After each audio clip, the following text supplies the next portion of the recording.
Save you clapping later. Mark chapter 7, if you would please. Mark chapter 7. Last week we talked about Jonadab, and if you weren't here, awesome story in Jeremiah 35.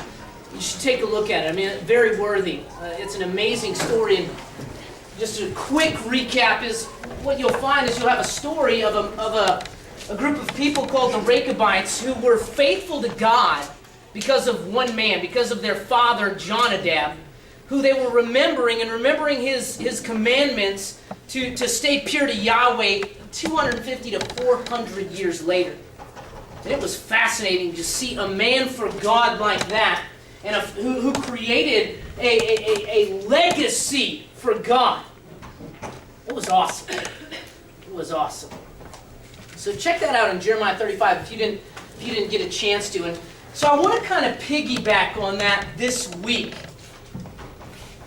As last week I kind of challenged you somewhat to hopefully make that a priority in your life. I hope that as I relayed that narrative to you from Scripture, that there was something inside of you that said, I want that.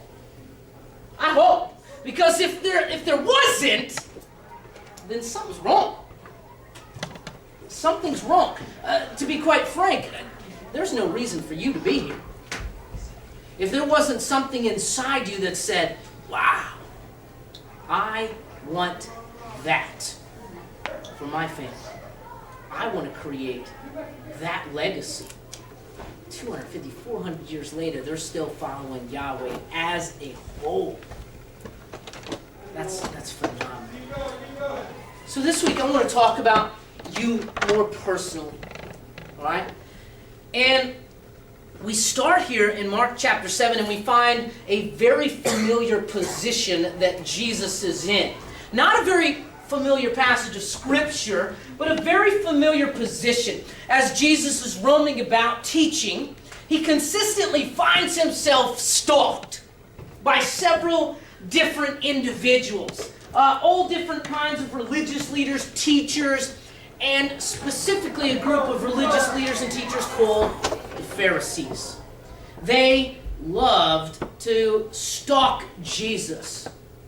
And one of their missions in this stalking contest was to try to catch Jesus in some kind of compromising position or statement where they could embarrass him, where they could turn his words around, where they could make the people just look at Jesus as a leader, as a rabbi, and laugh. But it seemed like every time they tried, Jesus made them look like the fool. They were always the ones turning tail and running. And we find ourselves in Mark 7, and they change their strategy. They don't change their strategy of stalking him. They just changed their strategy as far as who they're going to attack. And because they had spent so much time formulating questions, I'm sure that they had massive group sessions brainstorming on how we can destroy Jesus' ministry, and to no avail. And so they come up with a different plan. And the plan they come up with is, well, let's not attack Jesus because he apparently, that's going nowhere. In fact, every time we try to go forward, we're just getting hit back like a block every time. So they look at his disciples, and they look at these 12 men that were following him, and most of them were very common. They were not well trained. They were not well educated. These are fishermen. These for the most part, you had a couple that would have been educated, but for the most part, specifically Jesus' inner circle, James, Peter, and John, these guys were blue-collar workers. Right? They weren't well-versed in the faith by any means. And so they changed their strategy, and they decided, you know what? If we can't trap Jesus, let's attack his followers, because they're idiots. They don't know anything. They can't defend themselves. They're just dumb fishermen who know nothing about the law. And to the Pharisees, the law was everything. And so that's exactly what they do. They turn the tides on the disciples, and they use the disciples, or seemingly try to use the disciples against Jesus. And that's where we find ourselves here as we pick this up. And what they're going to find out is this was a very bad idea, but a very awesome teaching moment, as Christ was so amazing, as the master teacher would be, at taking every situation and turning it into the most amazing teachable moment you can think of. So let's pick up there in verse 1. And the Pharisees and some of the scribes gathered together around him when they had come from Jerusalem. And they had seen some of his disciples, and that they were eating bread with impure hands. That is, they were unwashed. And Mark is writing his gospel to a group of both Jews and Gentiles. And you can tell this here based on how he goes into this, okay? And because it was Gentiles, he felt the need to describe exactly what he meant. And that's why he goes into verse 3. For the Pharisees and all the Jews do not eat unless they carefully wash their hands, thus observing the traditions of the elders. And when they had come from the marketplace, they do not eat unless they have cleansed themselves. And there are many other things which they have received in order to observe, such as the washing of the cups and the pitchers and the copper pots. So Mark gives this short little description of some of the tradition of ceremonial washing. In verse 5, the Pharisees and the scribes asked him, "Why do your disciples not walk according to the tradition of the elders, but they eat their bread with impure hands?" Look at it again. So this is the question they pose. They say, listen, his disciples don't follow, they don't say the law, do they? The traditions of men. Now, again, to the Pharisees, they had made this the law. Okay? And I say that because that's going to come up again. So I want you to meditate on that for a second here. And so, these are all Jews. You got Jesus and his disciples.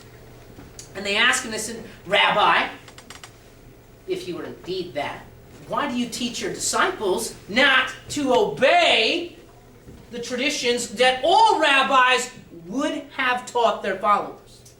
They would have. Okay? And so they bring this issue up. We watch them eat bread with unclean hands. All right? Now, I'm going to take my coat off for two reasons. Number one, it is crazy hot in here. And number two, sorry about that. We'll take an offering afterwards. All right? I want to show you something that I didn't know. And in my research in this passage of Scripture, I wanted to, what are they talking about here? I wanted to know exactly what they were talking about. And this is still done to this day by followers of Judaism, specifically Orthodox Judaism. And they do this hand washing, and they do several different ones. As you can see, Mark mentions, he talks about pot scrubbing, glass scrubbing, and things like that. But the one they're addressing here is the eating of the bread with impure hands. And any time that a Jew, an Orthodox Jew, sits down to eat bread, this is required. Okay? That they do this ceremonial hand washing. Now understand, this has absolutely nothing to do with cleanliness. Nothing to do with cleanliness. And you'll see here in a minute, I'm going to demonstrate it. I want to show you what they do. But again, it has nothing to do with, hey, your hands are dirty, you know, they didn't use toilet paper back then. That's not this. That's not what we're doing here. Okay? All right? And now notice, this is only done when they eat bread or bread byproducts. Okay? Anything with wheat and certain, anything that has bread-type materials in it, grains, oats, and things of that nature, they would have to do this ceremonial hand washing. And basically what they were saying is this, okay? This was the gist of it. I'll give you the Reader's Digest version. Notice it says in the passage there, when they would come from the marketplace, when they would come from meetings with others, basically what they're saying is hey, well, while we're in the marketplace, I may have bumped up against a Gentile. I may have bumped up against a Jew that is unclean, that has defiled himself in some way, shape, or form. And if you touch a Samaritan or a non-Jew, you've defiled yourself. And so that was their outlook on this, that I can't eat bread because I might have